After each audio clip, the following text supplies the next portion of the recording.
À la LONASE, responsable politique commune Thiès Ouest. Edouard bi ñuy mettre nañu en place gouvernement démb si ngoon Amadou Ba nekk premier ministre bi nga ko xoolee xoolaat ko lan mooy sa première réaction. Bon xam nga l'accouchement a été difficile parce que depuis presque président jël décision bi en procédure d'urgence faire revenir le poste de ministre, le premier ministre, les gens avaient pensé que peut-être pour élection locale la fay def. Et bon, il a estimé que parce que moom rek moo yor calendrier xam nga liy jafe ci nit ñi fi ñu toll nii Macky Sall rek moo xam fa mu jëm ak la mën a décider donc mooy dérouler son agenda donc mu xaar ba après élection législative yi peut-être il a lu le message, il a décrypté le message du peuple. Il a décrypté le message du peuple et il a compris que la volonté de changement était manifeste. Les configurations nouveau assemblée bi def wane ak percée bi fa opposition def mënu woon bañ a lire ce message là. Bon, heureusement qu'un homme d'État il a bien lu, il a bien compris que à l'interne, au niveau de l'APR comme à l'externe, la volonté de changement était manifeste. Donc bu jëlee ku mel ni Amadou Ba qui a une bonne presse au sein de l'opinion. Je crois que il n'y a pas de reproche à lui faire Amadou Ba parce que c'est un très brillant cadre. Bon, il a pratiqué l'État, il a occupé des postes de responsabilité importants. Il a servi l'État avec loyauté. Il fut des moments sax yoo xam ne au Japon ni traversé le désert la nekk mais il est resté dans le parti. Il a fait preuve de loyauté et de fidélité au président de la République. Donc sa nomination à la tête de ce gouvernement qui se veut un gouvernement de rupture qui va engager ces 17 mois, je crois que il n'y aura pas de répit. La demande sociale est là, elle n'attend pas. Le prix m'a grimpé. C'est vrai qu'au niveau de l'APR, il y a beaucoup de remous. C'est inhérent à tout parti qui exerce le pouvoir, c'est inhérent à tout régime qui termine un mandat.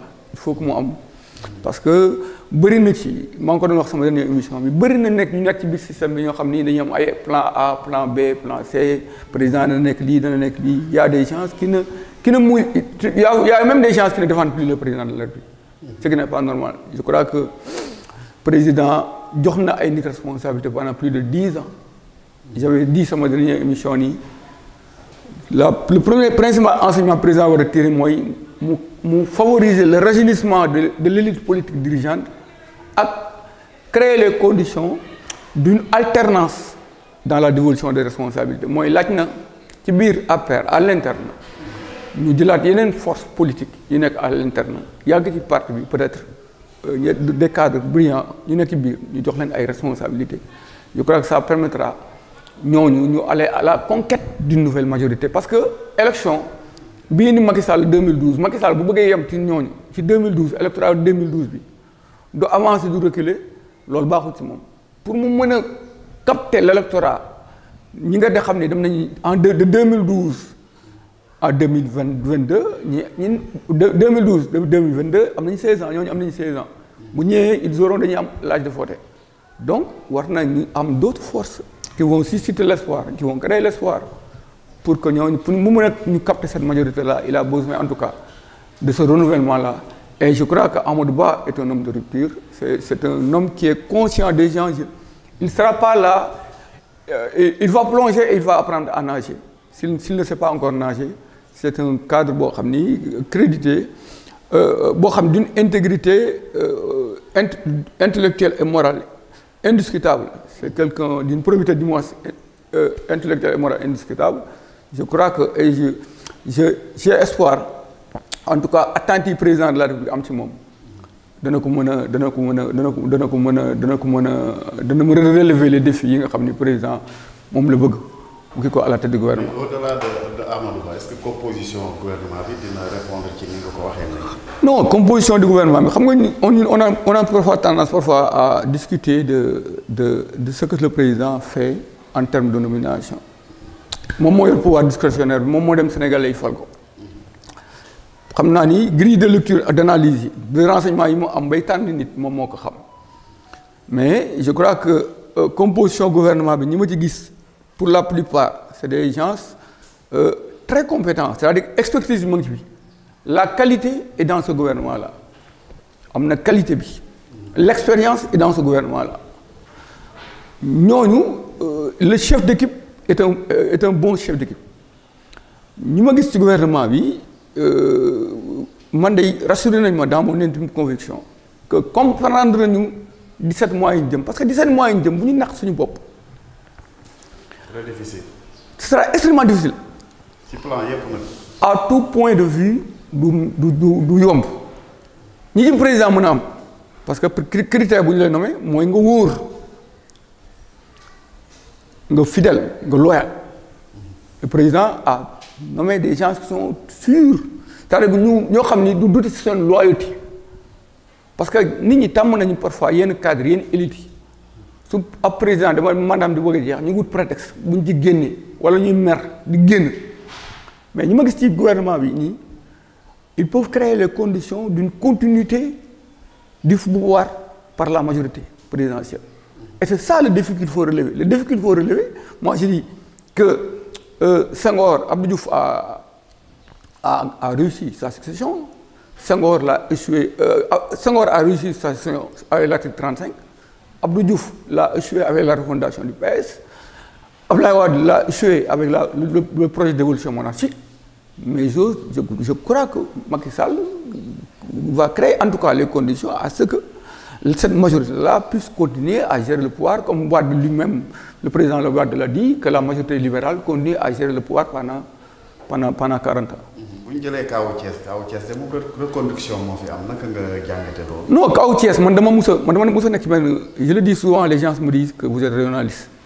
barki démb sa confrère Babacar Ndao pour ne pas le citer damay woo ay vers 9h dama Edouard mbaa chargé nga sa portable ma ne ko ci lan mu ne ma mais mën na la consulter ma ne ko non damay tooj rek.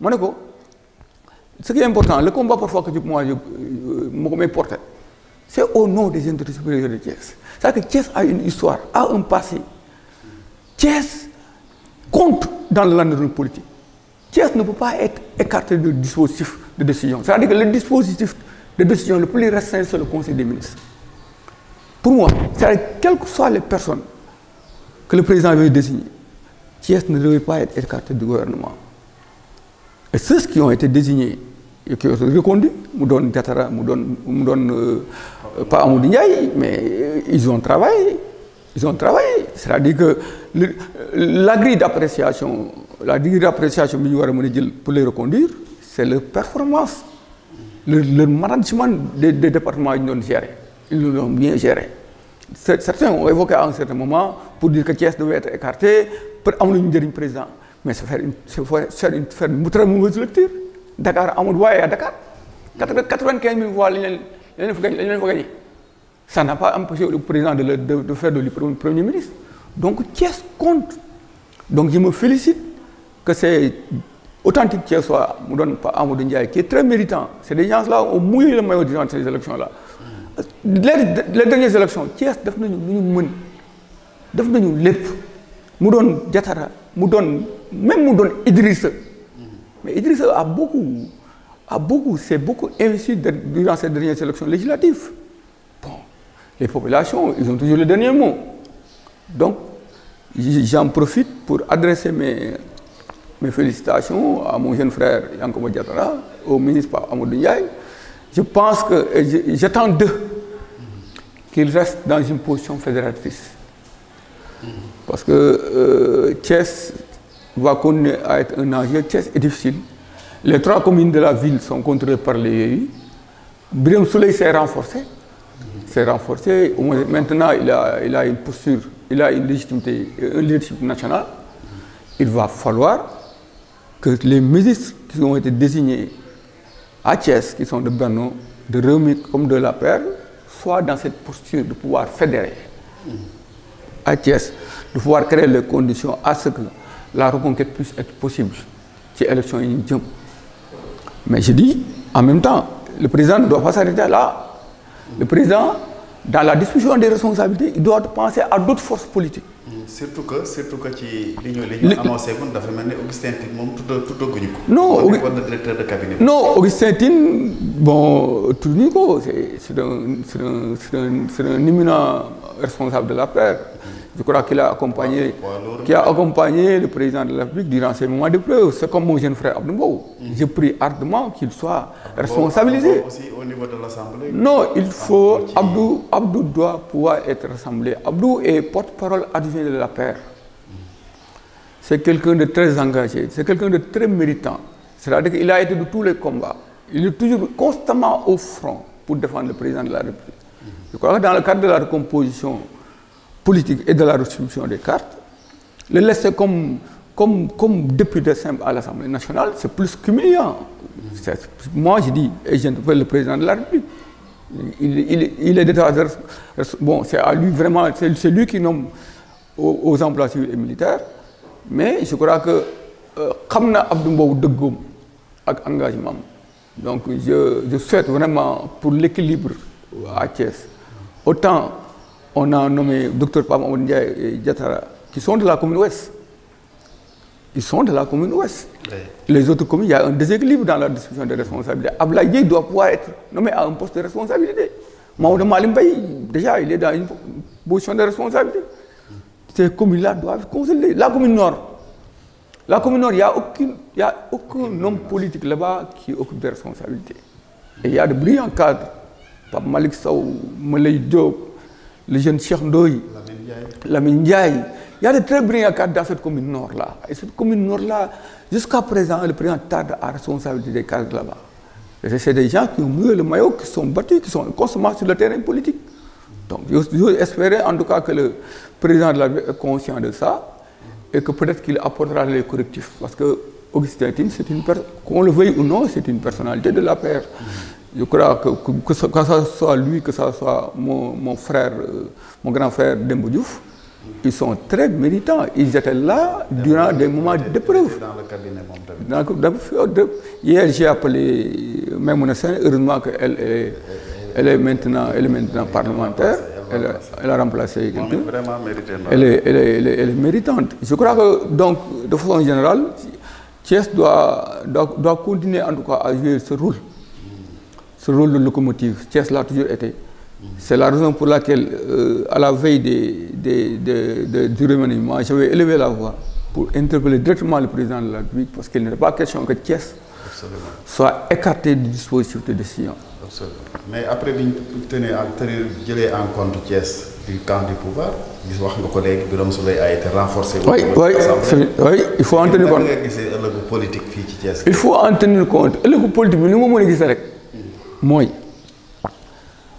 li amone mbay waxna la ko yagna na la fever bi dafa metti traumatisme la won depuis les locales c'est un traumatisme oui fever bi continuer gëna law on n'a pas su trouver mais fever bi da melni ken faju ko non c'est-à-dire que on n'a pas su c'est-à-dire que dañuy gis ni ça c'est un malade médecin ñi wo à son chevet ils sont pas en mesure de la réhabiliter, nous avons des calmants, des situations, pas de situation pérenne.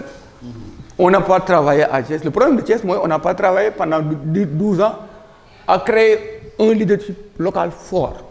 Nous le qui qu'il faut, qui est au niveau de la vie. Parce que parfois, il y a des gens qui me disent, le département n'est pas un ange. La menace, c'est dans l'espace de la ville. Absolument. Même dans le cadre des investitures. On a fait une erreur. C'est la réalité. L'enjeu, c'est la menace, là où il y a la menace.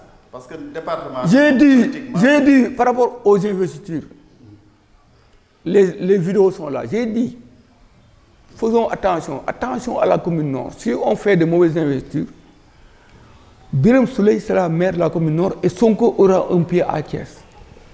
Et ça s'est passé comme ça. Mais le plus grave, c'est que c'est toutes les communes qui sont contrôlées par les yeux.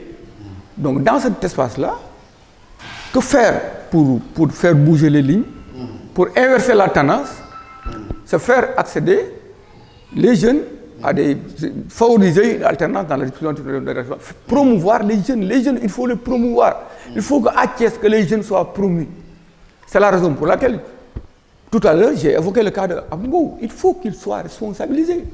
D'autres cadres qui sont au niveau de la commune Nord, que ce soit Moulay Diop, que ce soit Pam Malik Sow, que ce soit Lamine Ndiaye, que ce soit le jeune Cheikh Ndoye, en tout cas, tous les cadres qui sont au niveau de la zone Nord doivent pouvoir occuper des postes de responsabilité. De la même manière, Moudon Ablaye Dieye. Ablaye Dieye, il s'est fait violence. On l'a invité à regagner le cas présidentiel. Il n'a posé aucune condition. C'est un jeune qui continue à s'investir sur le terrain politique et qui a confirmé un leadership réel, qui a une base sociale très solide. Connu par tout le monde. Et connu par tout le monde. Le président doit pouvoir responsabiliser le jeune Ablaye Dieye parce qu'il le mérite. Pour gagner Thiès, pour inverser la tendance, pour faire en sorte que demain, que la majeure présidentielle puisse gagner, il faut qu'il y ait une symbiose, certes dans les initiatives, mais il faudrait que le président fasse en sorte que ces cadres-là, qui sont à Thiès, occupent des postes de responsabilité. Edouard, le contexte politique est assez difficile. C'est vraiment chargé. Le choix dafa doy waar ci politique. Surtout formation d'un gouvernement à la veille d'élection, ay constitution, bureau, assemblée, yooyu yëpp xam nga day traîner ay frustration yooyu yëpp. Edouard, ci cadre boobu ban message ngay lancer à tous les responsables de la mouvance présidentielle? C'est-à-dire li ma leen di lancer rek mooy xam nga la vérité mooy aussi tamit nit bu ñu la joxee ay cër c'est-à-dire que amul benn cër boo xam ni nous sommes sur terre, nous sommes des mortels. Amul benn cër boo xam ne c'est éternel. Tout aucun pouvoir n'est éternel. Le président de la République bi nga ko joxee pouvoir mu toog jël na ñi mu àndaloon jox leen ay responsabilités pendant des années. am na ñeneen ñu nekkoon ci touche bi ñu joxul même responsabilité. C'est-à-dire que responsabilité l'offre est de loin inférieure à la demande. cër ñëpp mun ñu ko jox ay responsabilités mun ko yor. moment bi ñu toll nii le pouvoir a été secoué lors de ces législatives-là. Les gens doivent faire preuve de solidarité. C'est-à-dire que les gens doivent comprendre les 17 mois-là. On doit être soudés. On doit être solidaires. On doit être soudés derrière nos députés, les parlementaires. On doit être soudés derrière le gouvernement. Parce que ça ne sera pas facile. L'opposition ne va continuer à appuyer sur la pédale. Nous devons être solidaires. Nous devons avoir confiance au président de la République. Il a fait un bilan, le président, son bilan est inattaquable. Quand on attaque ce bilan, mais le meilleur service qu'on doit lui rendre, c'est cette loyauté-là, nous avons clamé pendant 10 ans. Nous sommes loyaux, tel est nous sommes fidèles, tel est nous sommes bu fekkee ku ñu nangu ci yow sa responsabilité rek nga attaqué président de la République loolu du lu koy régler. loolu da doon ngor sax. waaw li koy régler waaw non mënuñu c'est pour moi aussi l'occasion de lancer un appel à une personnalité politique que je respecte beaucoup, Mimi Touré. Je la respecte. Il est vrai qu'elle a battu campagne devant le président de la République. Elle va au front. Mais si elle prend, jusqu'à présent, je crois qu'elle est de la paire. Elle est restée dans le parti. Mais certaines de ses positions, Mimi Touré, certaines de ses positions, du coup, rehausser mon. Parce que Yapunani, homme d'État. C'est tout cas, presque position. Mais il y a deux choix à faire pour elle. Parce que il y a là le camp de l'opposition, de l'autre côté, il y a le pouvoir. Soit tu es du côté du pouvoir, soit tu es du côté de l'opposition. Je n'ose pas penser que Mimi Touré dit le choix ou de renforcer les yeux. Il ne peut pas le faire. Parce que Dieu ne faut gâter. Si elle quitte la paire, elle s'exclut de facto du dispositif de relève. Et elle a toujours sa place dans la paire. Donc je l'invite vraiment, lui comme d'autres personnes qui seraient tentées, de comprendre que 17 mois, nous devons appeler le président de la République. Nous terminer, nous chantier. Il y a cette ambition-là de faire bouger les lignes. Depuis 2012, nous avons appelé les Japonais. Nous avons wala naa ko wax lii naa ko attaqué naa ko fragiliser defuñu ko moom suñu bopp lañ koy def te on doit continuer comme l'a dit Wade à gérer ce pouvoir pendant 40 ans. La seule manière de le gérer, c'est de créer les conditions, en tout cas, d'être plus ouvert. Et sur ça, j'invite encore le président Macky Sall à prendre langue avec le président Abdoulaye Wade. Le moment est très bien propice à prendre langue aussi avec l'opposition. Le président, parce que nous allons vers un budget. Nous allons vers un budget. Nous allons vers un budget, nous allons vers des discussions âpres dans l'Assemblée. Ce qu'on a vu la dernière fois lors de l'installation, ça c'est un... Il ne faut pas que ça se renouvelle, il ne faut pas que ça se répète. Parce que le Sénégal a toujours modèle en termes de démocratie. Modèle et référence. Le Sénégal n'a pas attendu le discours de la Boule de France de Mitterrand pour s'inscrire dans la voie de la démocratie. Donc ces genres de messages, d'attitude, de à travers le monde, il y a des députés de xeex. Mais ci les questions yu di jël ay kii di këpp ay kii. à mon avis question ba taxoon ñuy kii yooyu. non du loolu. Vraiment waaw du loolu c'est-à-dire que question boobu du woon loolu du woon wane ni ñoom ils ont un nombre de députés il y a eu des discussions préalables te boo xoolee li ñu terminé pourquoi ni ñu terminé commencé wuñu ko woon. Est-ce qu'on avait besoin de ce spectacle-là pour montrer que oui Sénégal mu ngi tàkk. Le monde nous regarde. Oui, c'est ce pays-là qui était considéré jadis comme un laboratoire de la démocratie. Voilà les images, les messages qu'il envoie au reste du monde. Je crois que bon, des leçons d'enseignement, mais ce que j'attends de tous les responsables de l'affaire, nous accompagner ce gouvernement du Premier ministre Amadou Ba. Nous accompagner les parlementaires au niveau de la base, que le président sente que les gens sont en train de s'organiser. Parce que son objectif moi, faire en sorte que d'ici ces 17 mois, le président il mette ce pays dans une campagne électorale permanente. Il appartient à nous qui sommes de la paix de ne pas poser des actes, il fragiliser l'appareil. On a le devoir, choix au président de la République, choisir Amadou Ba. On a tous le devoir de l'accompagner, de soutenir le gouvernement. Parce que on a besoin de présenter un bon bilan. Et ce bon bilan-là pourrait profiter à tous les responsables de la paix. Parce qu'il est question aujourd'hui, il n'est pas question de laisser ce pouvoir-là à ces aventuriers qui ont montré ce qu'ils sont capables de faire l'autre jour à l'Assemblée nationale. Il est question de consolider les acquis. Partout en Afrique, il y a des foyers de tension.